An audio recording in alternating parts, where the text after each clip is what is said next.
नमस्कार, 7 का समीकरण आप देख रहे हैं। मैं हूं आपके साथ गुंजन दीक्षित। बुलेटिन की शुरुआत करते हैं आज की 3 सबसे बड़ी खबरों के साथ। आज की सबसे बड़ी खबर वाराणसी से है, जहां कल यानी कि शनिवार से ज्ञानवापी मस्जिद परिसर का सर्वे फिर से शुरू होने जा रहा है। कोर्ट के आदेश के मुताबिक इस बार जिला प्रशासन ने भी वाराणसी में बिना किसी रुकावट के सर्वे करवाने के लिए कमर कस ली है। इसी बीच मुस्लिम पक्ष ने सर्वे रुकवाने के लिए सुप्रीम कोर्ट का रुख कर लिया है। दूसरी बड़ी खबर मथुरा से है, जहां श्री कृष्ण जन्मभूमि शाही ईदगाह मस्जिद मामले में भी सर्वे की मांग अब उठ चुकी है। जिला कोर्ट में वादी पक्ष ने सर्वे के लिए प्रार्थना पत्र दिया है। अब 1 जुलाई को सर्वे की मांग पर अगली सुनवाई होगी। और जो तीसरी बड़ी खबर है वो लखनऊ से है, जहां यूपी सरकार ने प्रदेश के नए डीजीपी नियुक्त करने के लिए प्रक्रिया शुरू कर दी है और यूपी कैडर के सबसे वरिष्ठ आईपीएस अफसरों के नामों की सूची दे दी गई है। यूपी के नए डीजीपी की दौड़ में किन अफसरों के नाम हैं, क्यों सबसे आगे हैं, ये भी आपको बताएंगे। लेकिन सबसे पहले बात कल से दोबारा शुरू होने जा रहे वाराणसी के ज्ञानवापी श्रृंगार गौरी परिसर के सर्वे की। तो 6 और 7 मई को ज्ञानवापी मस्जिद परिसर का सर्वे पूरा नहीं कर पाने के बाद अब वाराणसी सेशन कोर्ट के आदेश के बाद कोर्ट कमीशन कल से दोबारा ज्ञानवापी परिसर के सर्वेक्षण और वीडियोग्राफी करने जा रहा है। इसी बीच आज वाराणसी के ज्ञानवापी सर्वे में का जो मामला है देश की सबसे बड़ी अदालत तक पहुंच चुका है। पिछली बार कोर्ट ने 6 और 7 मई को ज्ञानवापी परिसर के सर्वे की तारीख तय की थी, लेकिन दोनों ही दिन मुस्लिम पक्ष के विरोध और कोर्ट कमिश्नर बदलने की मांग के बाद सर्वे की कार्रवाई पूरी नहीं हो पाई थी, जिसके बाद वाराणसी सेशंस कोर्ट ने दोबारा सुनवाई करते हुए मुस्लिम पक्ष की मांग को खारिज करते हुए दोबारा ज्ञानवापी परिसर का सर्वे करने का विस्तृत फैसला सुनाया। और इसी के बाद कल से कोर्ट कमीशन फिर से ज्ञानवापी परिसर पहुंचेगा और पूरे परिसर की फोटोग्राफी और वीडियोग्राफी की जाएगी। तो ज्ञानवापी सर्वे पर अपने आदेश में कल कोर्ट ने साफ कर दिया था कि परिसर ने सर्वे को शांतिपूर्ण और बिना रुकावट की कार्रवाई पूरी करने की जिम्मेदारी वाराणसी जिला प्रशासन और सरकार की होगी। कोर्ट के इसी आदेश का असर भी आज देखने को मिला, जब वाराणसी के जिला अधिकारी कौशल दास शर्मा ने हिंदू और मुस्लिम पक्षकारों के साथ बैठक की और शांति सौहार्द के साथ सर्वे कराए जाने की अपील की, जिस पर दोनों पक्षों ने अपनी सहमति भी जताई है। तो कल होने वाले सर्वे से पहले प्रशासन ने अपनी कमर कस ली है। डीएम कौशल दास शर्मा ने दोनों पक्षों के लोगों से बातचीत की और शांति सौहार्द बनाए रखने की अपील की। 12 मई को कोर्ट का एक फैसला आया है, जिसमें जो कमीशन की कार्रवाई है वो 8 से 12 तक शुरू कराने के लिए कहा गया है। वो कमीशन की कार्रवाई शनिवार को शुरू होगी।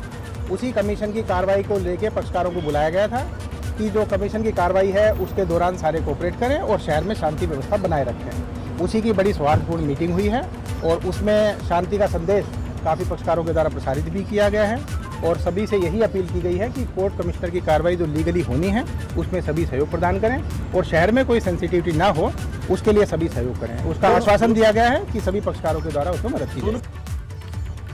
और नीतीश पांडे हमारे संवाददाता ज्यादा जानकारी के साथ वाराणसी से हमारे साथ लाइव जुड़ गए हैं। नीतीश, आज डीएम की ओर से बैठक भी ली गई क्योंकि कल सर्वे होना है।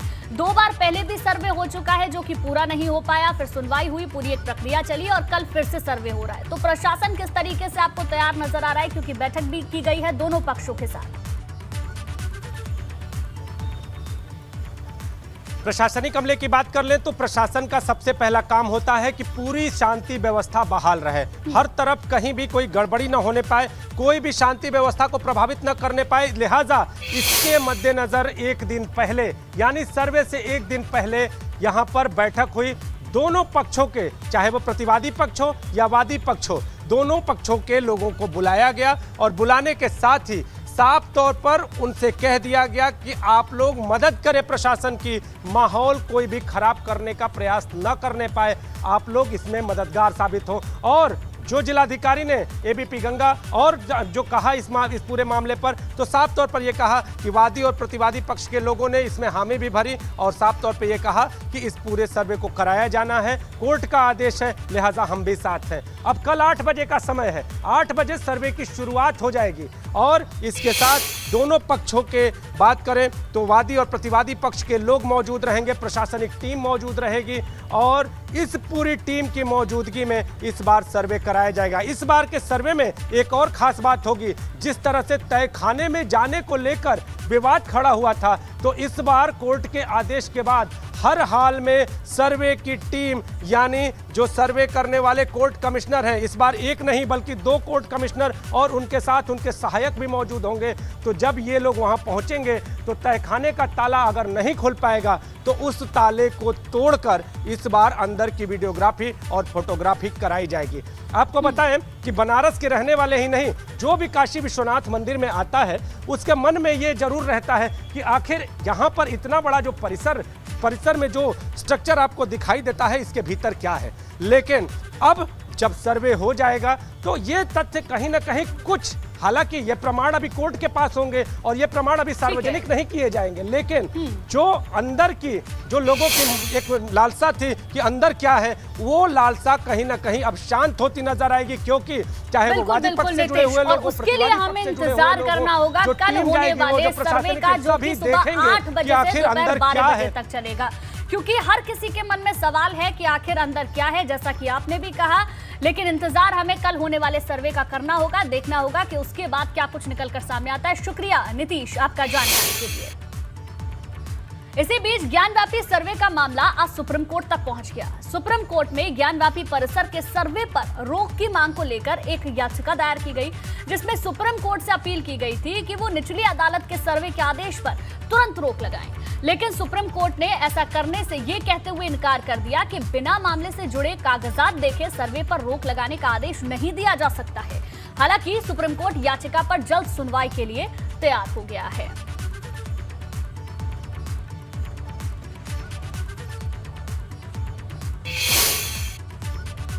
प्रतिवादी पक्ष है वो सुप्रीम कोर्ट जा चुका है, ऐसी भी बात है, तो क्या है वहाँ क्या? आप तो सुप्रीम कोर्ट के लॉयर हैं और यहाँ पर आए हैं केस को लड़ने के लिए, तो अभी तक अपडेट क्या है? देखिए, सुप्रीम कोर्ट में जब तक मेरी बात हुई है मेंशन किया गया था इनके द्वारा लिस्ट कराने के लिए, लेकिन सीजेआई साहब ने भी रोका गया है कि भाई बिना पेपर पढ़े, बिना इसको पूरी तरह अपने कॉन्फिडेंस में लिए बिना कोई ऐसा ऑर्डर, स्टे ऑर्डर मैं अभी तक पास नहीं कर सकता। वहीं वाराणसी के ज्ञानव्यापी मस्जिद परिसर के सर्वे पर फैसला आने के बाद अब मथुरा की जिला कोर्ट में श्री कृष्ण जन्मभूमि शाही ईदगाह मस्जिद का सर्वे और वीडियोग्राफी करवाने को लेकर याचिका दायर की गई है, जिसे स्वीकार करते हुए कोर्ट ने याचिका पर सुनवाई के लिए 1 जुलाई की तारीख मुकर्रर कर दी है। श्री कृष्ण जन्मभूमि शाही ईदगाह मस्जिद विवाद मामले में वादी मनीष यादव ने मथुरा कोर्ट में ये याचिका दायर की है, जिसमें 2 प्रमुख मांगे हैं कि शाही ईदगाह के सर्वे के लिए कोर्ट कमिश्नर नियुक्त किए जाएं और ईदगाह की वीडियोग्राफी कराई जाए। कोर्ट में दिए प्रार्थना पत्र में कहा गया है कि ईदगाह परिसर में प्राचीन शिलालेख और भगवान कृष्ण के जन्म से जुड़े पौराणिक सबूत मौजूद हैं, जिन्हें ईदगाह में ही दबा दिया गया है। तो आपको बता दें, मथुरा ईदगाह के सर्वे की जो याचिका है उसे अब मंजूर कर लिया है और अब धीरे धीरे ये मामला उठता जा रहा है।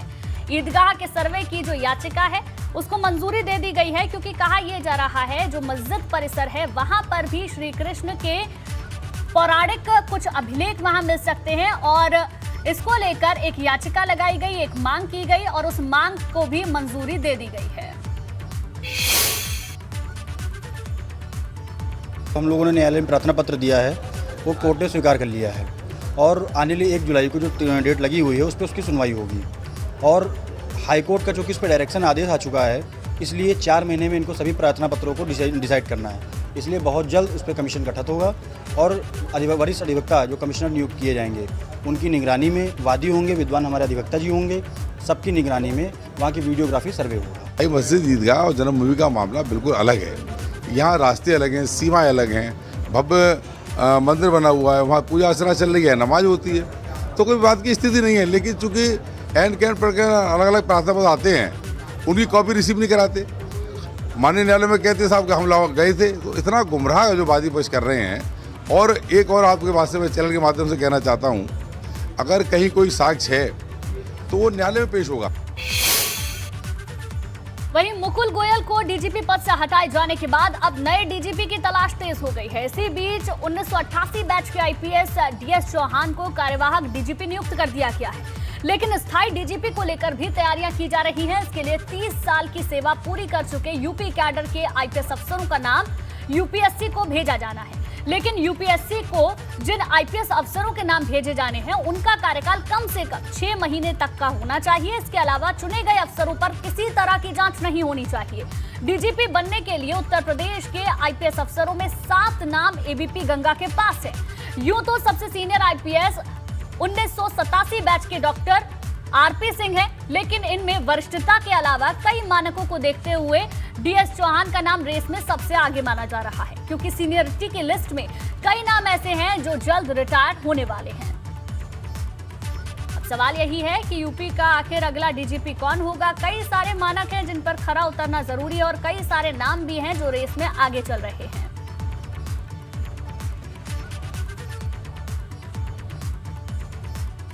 तो चलिए अब आपको बता देते हैं कि डीजीपी बनने की रेस में सबसे आगे किसके नाम चल रहे हैं। उनके बारे में हर एक जानकारी आपको देंगे और ये भी बताएंगे कि किसके डीजीपी बनने का दावा कितना ज्यादा मजबूत है। तो वरिष्ठता में सबसे आगे जो अफसर हैं उनमें सबसे पहला नाम है आरपी सिंह का, सबसे सीनियर आईपीएस अफसर हैं। इसके अलावा सीनियरिटी में सबसे पहला number IPS doctor RP Singh का है, जिनकी गिनती एक समय मुख्यमंत्री के पसंदीदा अफसरों में हुआ करती थी। उन्होंने ईओडब्ल्यू और एसआईटी में काम किया है। उस दौरान अपने कार्यकाल में आजम खान समेत पावर कॉर्पोरेशन का पीएफ घोटाला, बाइक बोर्ड घोटाला, सहकारिता भर्ती घोटाला, मदरसा प्रकरण जैसी तमाम जांचों को अंजाम तक पहुंचाया। हालांकि सीएम के पास उनके खिलाफ कुछ शिकायतें आई, जिसके बाद उन्हें डीजी ट्रेनिंग के पद पर भेज दिया गया। पिछली बार भी उनका नाम डीजीपी बनने की रेस में था, लेकिन चर्चा है कि आरपी सिंह सीएम की नाराजगी की वजह से अब डीजीपी की कुर्सी तक नहीं पहुंच पाएंगे। अगले नाम की अगर बात करें तो अगला नाम है विश्वजीत महापात्रा का, जिनका डीजीपी की रेस में नाम आगे चल रहा है। वरिष्ठता की लिस्ट में दूसरे नंबर पर हैं। डीजी नागरिक सुरक्षा के बाद डीजी सहकारिता बने हैं, डीजी स्पेशल इन्वेस्टिगेशन रह चुके हैं। इसके अलावा DG CBCID, DG fire service भी रह चुके हैं। तीसरे नाम की बात करें तो डॉक्टर जीएल मीणा तीसरा नाम है। होमगार्ड और मानवाधिकार आयोग के डीजी रह चुके हैं। पीएससी, रेलवे, कारागार और एसआईटी के एडीजी भी रहे हैं। प्रयागराज और वाराणसी जोन के आईजी रह चुके हैं। चित्रकूट, लखनऊ, प्रयागराज, गोरखपुर, मुरादाबाद, कानपुर रेंज में डीआईजी रह चुके हैं। इसके अलावा कई पदों से सम्मानित भी किया जा चुके हैं। अब जो चौथा नाम है उसके बारे में आपको बताएं, अनिल अग्रवाल का नाम चौथा नाम बताया जा रहा है। वरिष्ठता में ये चौथे नंबर पर आते हैं। डेप्यूटेशन पर होने की वजह से ये रेस से बाहर हैं।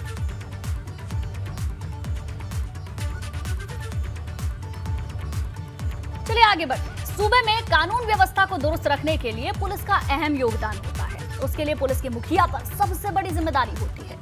ऐसे में आपका यह जानना भी जरूरी है कि आखिर सीएम योगी को डीजीपी की कुर्सी पर किस तरह का अधिकारी चाहिए। तो हम आपको बता दें कि सीएम योगी इस पद पर खास खूबी वाले अधिकारी को ही बैठाना चाहते हैं, क्योंकि जिस तरह मुख्यमंत्री खुद एक्टिव रहते हैं, वो चाहते हैं डीजीपी भी कुछ इसी तरीके का हो, जो काम के लिए हर वक्त न सिर्फ एक्टिव रहे बल्कि प्रदेश में होने वाले हर छोटे बड़े अपराध की जानकारी रखे। इसके साथ ही ऐसा डीजीपी हो जो विभाग के अधिकारियों पर नजर रखे और उन पर लगाम कसता रहे, जिसकी कोशिश पुलिस महकमे की छवि को साफ सुथरा बनाने की हो। जिस तरह खुद सीएम योगी लगातार समीक्षा करते हैं, कुछ ऐसा ही वो डीजीपी में भी चाहते हैं, जो अधिकारियों के कामकाज की समीक्षा करे, ग्राउंड जीरो पर उतरकर लगातार जिलों का दौरा करता रहे।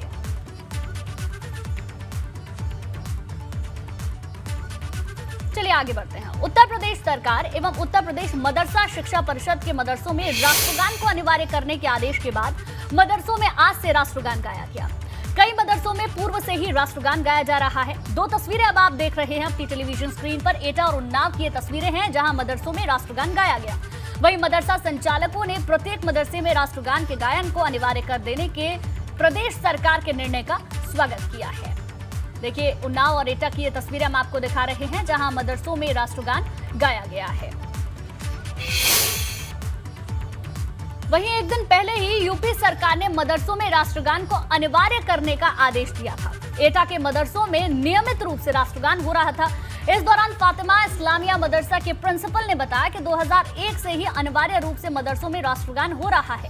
साथ ही यूपी सरकार के आदेश का भी स्वागत किया। वहीं बरकातिया इस्लामिया मदरसों के प्रबंधक मोहम्मद इरफान ने बताया कि मदरसे की स्थापना के साथ ही राष्ट्रगान हो रहा है और सरकार के आदेश का पालन भी हो रहा है।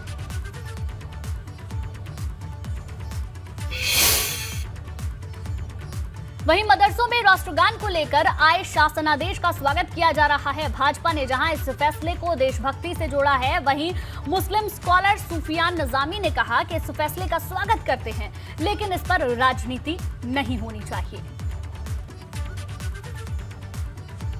भारत में जो भी शिक्षण संस्थानों में पढ़ रहे विद्यार्थी हैं, उन विद्यार्थियों के मन में भारत के प्रति एक भक्ति का भाव हो, देश के प्रति अपनी एक नागरिक जिम्मेदारी का निर्वहन कर सकें, समाज के प्रति एक जागरण का भाव हो। इसके लिए आवश्यक है कि उनकी शिक्षा में इस प्रकार की व्यवस्थाएं जोड़ी जाएं और अब जनगण मन पढ़ाया जाए, भारत के प्रति भाव समझाए जाए, पढ़ाए जाए, ये बहुत स्वागत योग्य पहल है। अभी मदरसों में राष्ट्रगान का गायन होगा तो निश्चित तौर पर बच्चों में, विद्यार्थियों में राष्ट्र के प्रति भक्ति की भावना बढ़ेगी। ये एक स्वागत योग्य पहल है। मदरसों के सिलसिले में इस तरीके का सौतेलापन अगर आप तमाम एजुकेशनल इंस्टीट्यूट में इस तरीके की चीज़ों को नाफिज करें तो कहीं ना कहीं तमाम लोग उसका सम्मान करेंगे, उसको कबूल करेंगे।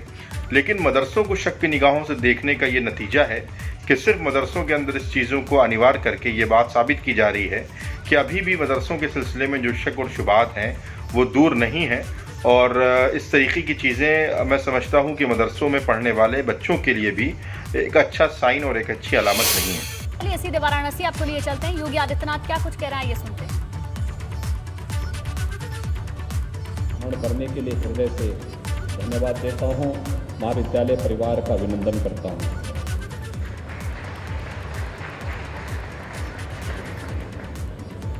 यह हम सबका सौभाग्य है कि देश की आज़ादी के 75 वर्ष जब पूर्ण होने जा रहे हैं, इस अवसर पर दुनिया के सामने वैश्विक मंच पर जो एक नया भारत हम सब के सामने है, प्रधानमंत्री मोदी जी के नेतृत्व में आज वह न केवल भारत की 135 करोड़ जनता के विश्वास का प्रतीक बना है, बल्कि पूरी दुनिया में जहां कहीं भी कोई संकट है, कोई चुनौती है, विश्व मानवता के सामने स्वयं के अस्तित्व का संकट आ खड़ा हुआ है, दुनिया आशा भरी निगाहों से कहीं और देखती है तो वह केवल और केवल एक देश दिखता है, एक नेतृत्व दिखता है, और नेतृत्व आदरणीय मोदी जी का, और देश भारत की ओर देखता है। काशी वासियों का ये सौभाग्य है। काशी हमारी दुनिया की सबसे प्राचीन आध्यात्मिक और सांस्कृतिक नगरी के रूप में तो है ही, लेकिन काशी आज इस देश को नेतृत्व भी दे रही है। ये काशी का हर नागरिक इस बात के लिए अभिनंदन का पात्र है कि प्रधानमंत्री मोदी जी को काशी ने देश की संसद में प्रतिनिधित्व करके भेजा है, और आदरणीय प्रधानमंत्री जी ने काशी को उसकी पुरातन काया को बनाए रखते हुए एक नए कलेवर के रूप में दुनिया के सामने प्रस्तुत किया है। आज आप देखते होंगे पिछले 2 महीनों के दौरान 2 देशों के प्रमुख काशी में आए। पहले नेपाल के माननीय प्रधानमंत्री जी का काशी में आगमन, और फिर मॉरिशस के प्रधानमंत्री जी का काशी में आगमन। पिछले 2 महीनों के अंदर 2 राष्ट्राध्यक्षों का काशी में आगमन हुआ है। विगत 8 वर्षों के दौरान आपने देखा होगा कई देशों के राष्ट्राध्यक्ष काशी में आए हैं, और दुनिया की सबसे प्राचीन नगरी को देख करके वे अभिभूत हुए हैं। यहाँ की परंपरा को देख करके, यहाँ की संस्कृति को देख करके, यहाँ की विद्वता को देख करके, और काशी की गलियों को देख करके, यहाँ के रंग, यहाँ के रूप, यहाँ की बोली, यहाँ की भाषा, यहाँ की एक एक गतिविधि अपने आप में लोगों को अपनी ओर मंत्रमुग्ध कर देती है। तो योगी आदित्यनाथ को आपने सुना, चौरी चौरा कार्यक्रम में वो पहुंचे थे। किस तरीके से काशी बदला है, किस तरीके से प्रधानमंत्री की ओर से काशी में काम किया गया, उसके बारे में वो जिक्र कर रहे थे। आगे बढ़ते हैं। लखनऊ के सरोजनी नगर विधानसभा सीट से बीजेपी विधायक और पूर्व आईपीएस डॉक्टर राजेश्वर सिंह ने सुप्रीम कोर्ट में वकालत शुरू कर दी है। आज सुप्रीम कोर्ट में राजेश्वर सिंह ने सीजेआई एनवी रमन की कोर्ट में अपने पहले केस में बहस की। आपको बता दें कि डॉक्टर राजेश्वर सिंह ने 2018 में एलएलबी की डिग्री हासिल की थी।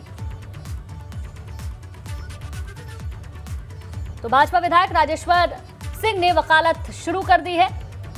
अपनी जो डिग्री है उन्होंने पहले ही ली थी, लेकिन उसके बाद अब जाकर वकालत उन्होंने शुरू की है।